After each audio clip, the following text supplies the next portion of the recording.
Hello everyone, नमस्कार। तो स्वागत है आपका हमारे यूट्यूब चैनल PCS 1 में। आज हम इसमें देखेंगे संसद यानी पार्लियामेंट, इसके बारे में हम पढ़ेंगे। देखें, संसद केंद्र सरकार का विधान अंग है। केंद्र सरकार का विधान अंग है। संसदीय प्रणाली यानी कि जिसे सरकार का वेस्टमिंस्टर मॉडल भी कहा जाता है। तो संसद को क्या कहा, दूसरा नाम क्या है? वेस्टमिंस्टर मॉडल भी कहा जाता है। अपनाने के कारण भारतीय लोकतंत्र व्यवस्था में संसद एक विशिष्ट व केंद्रीय स्थान रखती है। संसद का यानी भारत में एक उच्च स्थान है। संविधान के भाग 5 में संसद के गठन, संरचना, अवधि, अधिकारियों, प्रक्रिया, विशेषाधिकार व शक्ति आदि के बारे में विस्तृत वर्णन किया गया है। ठीक।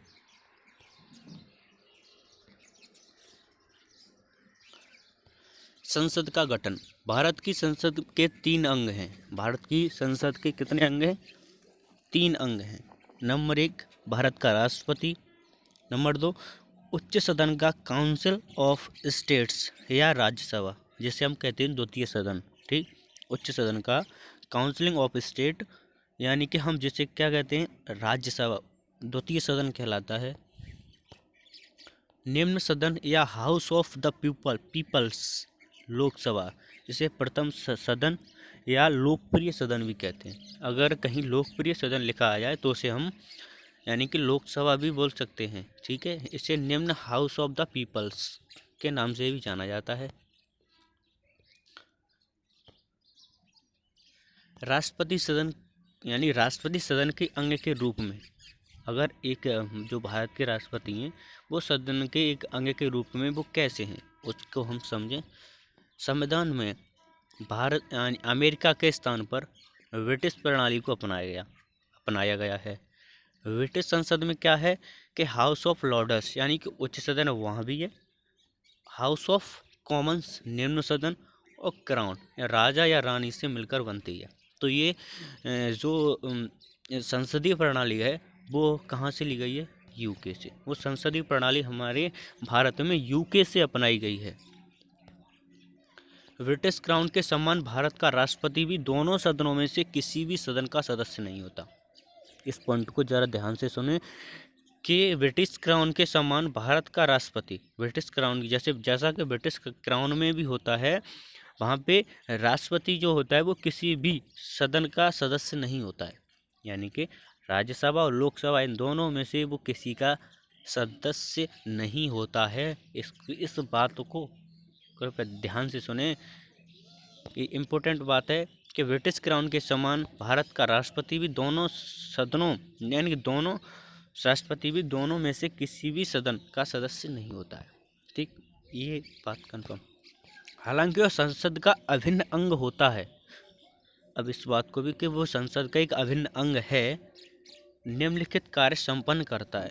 उसके कार्य हैं जो उन्हें संपन्न यानी कि संपन्न करता है, शुरू करता है या ख़त्म करता है। वो उसके दायित्व में जो काम है वो इस तरह है कि दोनों सदनों से पारित कोई भी विधेयक बिना राष्ट्रपति की सहमति के कानून नहीं बन सकता। कैसे कि दोनों सदनों से पारित अगर कोई विधेयक राष्ट्रपति की सहमति के बिना वो कानून नहीं बन सकता। ठीक, अगला क्या है? वह दोनों सदनों के सत्र को आहूत या सत्रावसान करता है। समय समय पर वह दोनों सदनों को संबोधित भी करता है। संबोधित भी करेगा, सत्रावसान भी कर सकता है और आहूत भी कर सकता है। और एक जो इम्पोर्टेंट बात है वो अध्यादेश जारी कर सकता है।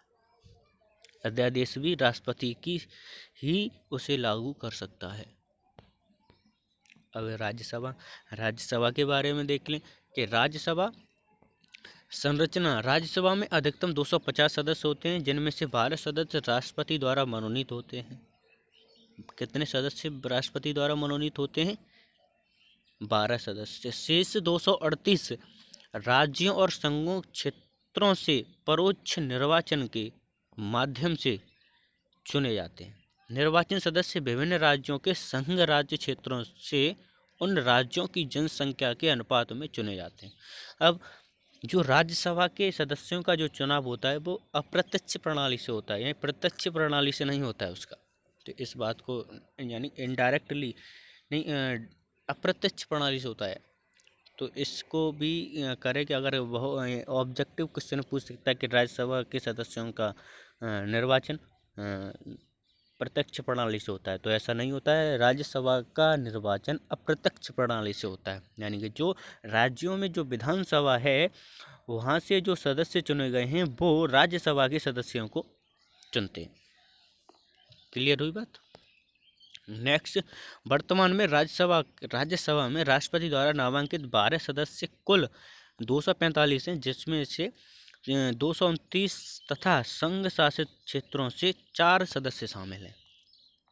ठीक है, यानी कि 12 सदस्यों सहित कुल 245 हैं, जिसमें से जो 229 तथा संघ क्षेत्रों से 4 हैं। ठीक, सदस्यों का मनोनयन राष्ट्रपति राज्यसभा में 12 ऐसे सदस्यों को मनोनीत करता है जिन्हें कला, साहित्य, विज्ञान, समाज सेवा विषयों के संबंध में विशेष ज्ञान या व्यवहारिक अनुभव होता है, यानी कि उसे एक एक्स्ट्रा ऑर्डिनरी हो उसमें, तो उसको राष्ट्रपति अपनी इच्छा अनुसार सदस्य दे सकते हैं राज्यसभा की, वो 12 सदस्य। पार्लियामेंट ऑफ इंडिया यानी काउंसिलिंग ऑफ राज्यसभा, और इधर हाउस ऑफ पीपल यानी लोकसभा, नॉट मोर देन यानी 250 से मेंबर होंगे, उसमें 12 नॉमिनेट बाय द प्रेसिडेंट होंगे, नॉट मोर देन 238, इसको देखें, not more than 238 representatives of state and UTs. ठीक है, और इधर not more than 545 members, not more than 530 elected representatives of peoples and 2 nominated Anglo Indian representatives not more than 30, यानी 13 से ज़्यादा है। यूटी से नहीं हम ले सकते, और 2 जो एंग्लो इंडियन है उन्हें राष्ट्रपति नॉट मोर देन रिपीटेशन, उन्हें लोकसभा में 2 एंग्लो इंडियन को ले सकते हैं।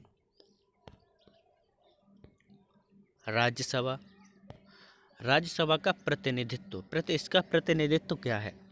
संविधान के अनुसार विभिन्न राज्यों और संघ शासित क्षेत्रों के लिए उनकी जनसंख्या के अनुपात के आधार पर 238 स्थानों का प्रावधान किया गया है। जनसंख्या के आधार पर किया गया है। अगर जनसंख्या बढ़ती है तो उसी हिसाब से राज्यसभा में भी सीटों का वर्णन तय हो जाएगा। राज्य के प्रतिनिधि राज्य की विधानसभाओं के निर्वाचित सदस्यों द्वारा अनुपातिक प्रतिनिधित्व प्रणाली के अनुसार एकल संक्रमणीय मत द्वारा चुने जाते हैं। राज्यसभा के सदस्य एकल संक्रमणीय के अनुसार चुने जाते हैं। संघ राज्य क्षेत्रों का प्रतिनिधित्व लोक यानी कि राज्यसभा में जो संघ राज्य क्षेत्र के जो लोग आते हैं उनका प्रतिनिधित्व क्या है, तो वो किस तरह आते हैं? संसद द्वारा निर्धारित रीति से संघ शासित क्षेत्रों के प्रतिनिधियों को चुना जाता है। कैसे? संसद द्वारा निर्धारित रीति, यानी कि संसद की जो रीति है, संसद के जो नियम हैं उनके ही अनुसार संघ शासित क्षेत्रों के प्रतिनिधियों जो आएंगे वो उसी के हिसाब से चुने जाएंगे। 7 संघ शासित प्रदेशों में से सिर्फ दिल्ली, 7 नहीं है अभी, ये वर्तमान में डाटा का है, 8 हैं। 8 संघ शासित प्रदेशों में से सिर्फ दिल्ली और पुडुचेरी को ही राज्यसभा में प्रतिनिधित्व प्रदान किया गया। दिल्ली और पुडुचेरी, और अब किया गया है जम्मू कश्मीर को भी। ठीक, तो इनकी रीजन यानी 7 की जगह 8 हैं राज्यसभा। अभी हम राज्यसभा के बारे में देखें। अवधि क्या होती है राज्यसभा की? राज्यसभा एक स्थायी सदन है और भारत के संविधान के अनुसार 83 के 1 के अनुसार राज्यसभा विघटित नहीं होती। ये यानी कि इम्पोर्टेंट फैक्ट है ये, इसको ध्यान में रखें कि राज्यसभा किस आर्टिकल के तहत विघटित नहीं होती है। ऐसा किस आर्टिकल में प्रावधान किया गया है कि राज्यसभा विघटित नहीं होगी? तो वो 83 का सबऑर्डिनेट 1 में ऐसा बोल दिया गया है संविधान के में कि राज्यसभा विघटित नहीं होगी। तो वो आर्टिकल कौन सा है? 83 का सबऑर्डिनेट 1। परंतु सदस्यों में से यथासंभव निकटतः एक तिहाई सदस्य प्रत्येक द्वितीय वर्ष सेवानिवृत्त हो जाएंगे। यानी कि इसका कार्यकाल 6 वर्ष है। 6 वर्ष के साथ साथ इसके जो हर 2 साल बाद एक तिहाई सदस्य प्रत्येक द्वितीय वर्ष से सेवानिवृत्त हो जाते हैं, वो यानी रिप्लेस हो जाते हैं, वो चेंज हो जाते हैं, हट जाते हैं। उन्हें प्रतिस्थापित करने के लिए उतने ही सदस्य निर्वाचित किए जाते हैं। अब मान लो कि हर 2 वर्ष बाद अगर 10 व्यक्ति हटा दिए, 2 साल बाद 10 व्यक्ति यानी कि 10 राज्यसभा के सदस्य हटा दिए, तो उसी हटाने की प्रक्रिया में ही 10 व्यक्तियों को रिप्लेस उनकी जगह किया जाएगा। ठीक।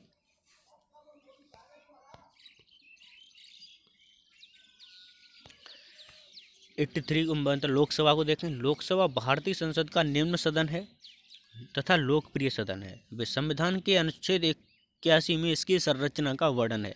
अब आर्टिकल भी याद रखें। आर्टिकल नंबर 81 में यानी कि लोकसभा का संरचना का वर्णन है, लोकसभा का वर्णन है। इसके सदनों का निर्वाचन सार्वभौमिक वयस्क मताधिकार द्वारा होता है। वयस्क मताधिकार द्वारा यानी कि हम इनको जनता के द्वारा ही इनको चुना जाता है। वयस्क मताधिकार मतलब सब लोग, जो भी भारत के नागरिक हैं जिनका वोट देने का अधिकार है, वो अपने इच्छा अनुसार अपने प्रतिनिधि को वोट दे सकते हैं। संरचना क्या कहती है कि संविधान द्वारा लोकसभा की अधिकतम सदस्य संख्या 552 तय की गई है। संविधान के द्वारा ये बढ़ भी सकती है, घट भी सकती है, वो डिपेंड करता है पॉपुलेशन के पर, जनसंख्या पर डिपेंड करता है। तय की गई है। इसमें राज्यों की अधिकतम 530 प्रतिनिधि तथा संघ शासित क्षेत्रों से अधिकतम 20 प्रतिनिधित्व हो सकते हैं। यानी कि संघ शासित क्षेत्र हैं जो भी यूटी हैं, उनसे हाईएस्ट 20 प्रतिनिधि आ सकते हैं, और जो राज्य से 530 यानी 513 मेंबर आ सकते हैं। इसके अतिरिक्त आंग्ल भारतीय समुदाय से 2 सदस्यों को राष्ट्रपति द्वारा मनोनीत किया जा सकता है यदि इस समुदाय का पर्याप्त प्रतिनिधि लोकसभा में न हो। पर्याप्त प्रतिनिधित्व न हो यानी उसे नहीं चुना गया, तो मतलब वो ओनली डिपेंड करता है उस पे, राष्ट्रपति पे, वो किसे एंग्लो इंडियन बताएगा।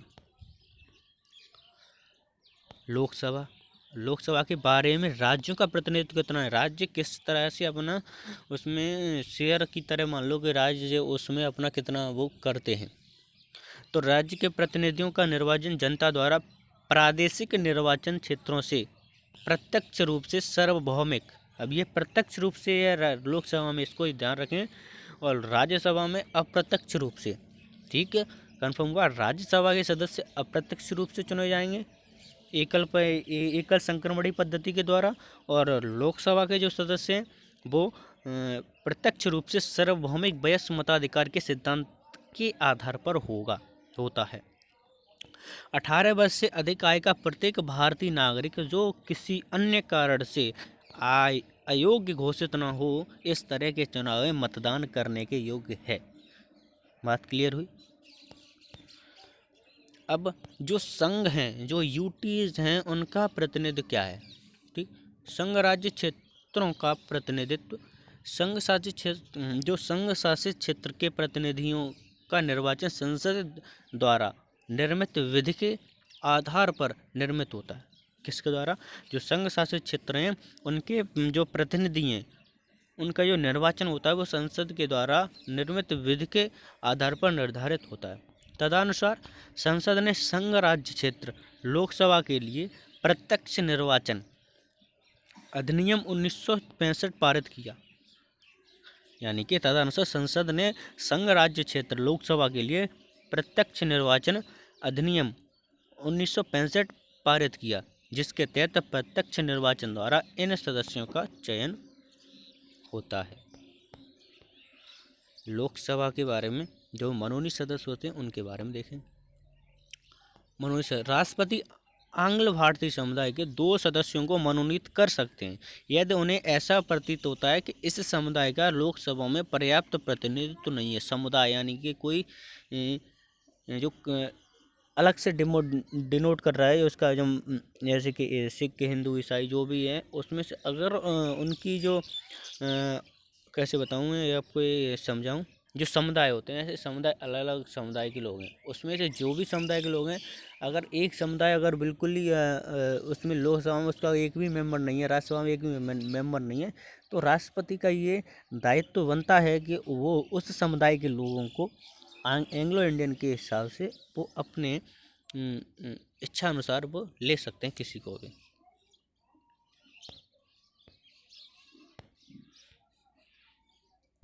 निर्वाचन व्यवस्था कैसी है? प्रादेशिक निर्वाचन संविधान में 2 मामलों में प्रतिनिधित्व की एक रूपता प्रदान की गई है। संविधान में 2 मामलों में प्रतिनिधित्व की एक रूपता प्रदान की गई है। वो किस प्रकार के? विभिन्न राज्यों के बीच, जो भी राज्य हैं उनके बीच प्रत्येक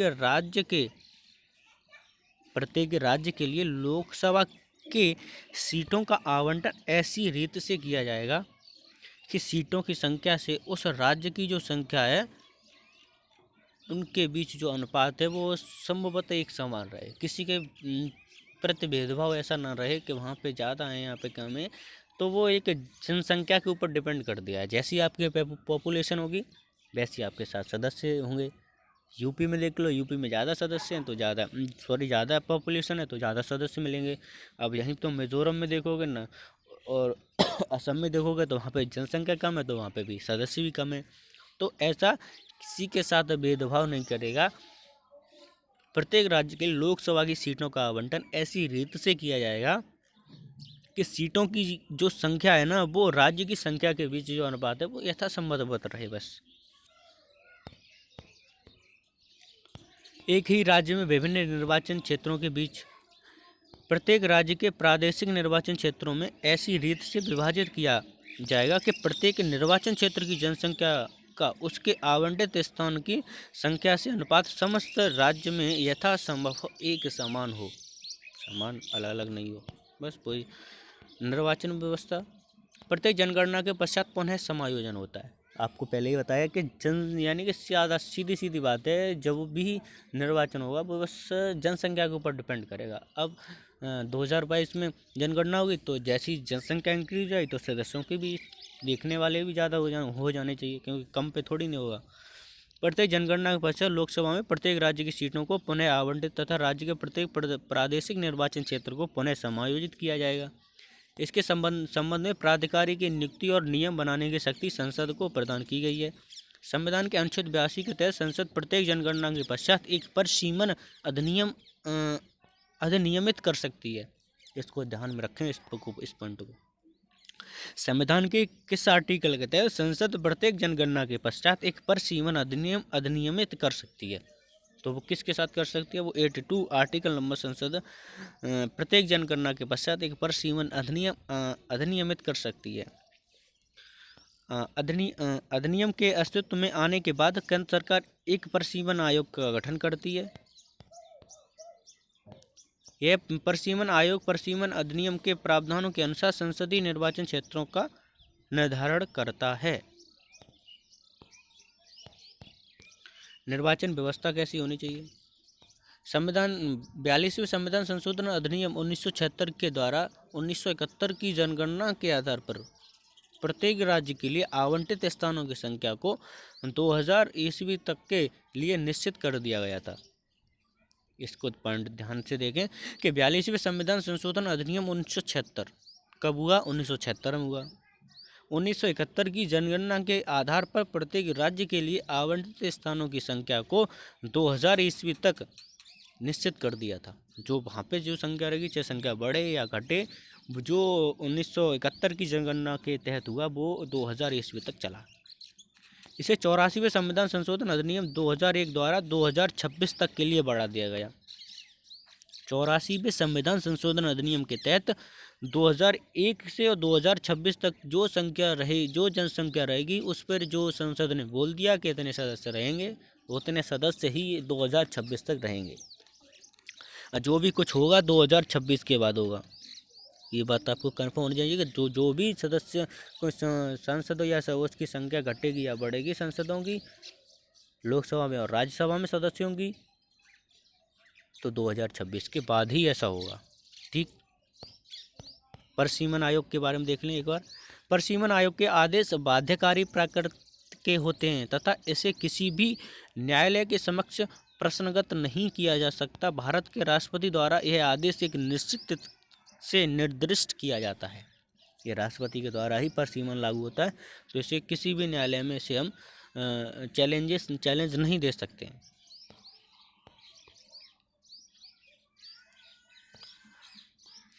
अब तक परिसीमन आयोग को 4 बार यानी कि 1952, 1963, 1973 और 2002 गठित किया। अब तक परिसीमन आयोग को 4 बार। अब पूछ सकता है अब तक परिसीमन आयोग कितनी बार,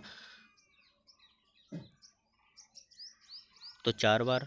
1952, 1963, 1973, 2002। 52, 63, 73, 2002। ठीक। अनुसूचित जातियों और अनुसूचित जनजातियों के लिए सीटों का आरक्षण भी किया गया है। प्रत्येक राज्य में अनुसूचित जातियों और अनुसूचित जनजातियों के लिए सीटों का आरक्षण का प्रावधान किया गया है। इस प्रकार अनुसूचित जातियों और जनजातियों के लिए उस राज्य में आरक्षित सीटों की संख्या उनके संख्या के अनुपात में रखी गई है। वर्तमान में लोकसभा में अनुसूचित जातियों की संख्या 84 है तथा अनुसूचित जनजातियों की संख्या 47 सीटों के आरक्षित है। सिंपल सी बात है, आपको समझ आना चाहिए। राज्यसभा में प्रतिनिधि राज्य की विधानसभाओं के निर्वाचन सदस्यों द्वारा अनुपातिक प्रतिनिधित्व प्रणाली के अनुसार एकल संगमणि मत द्वारा चुने जाते हैं।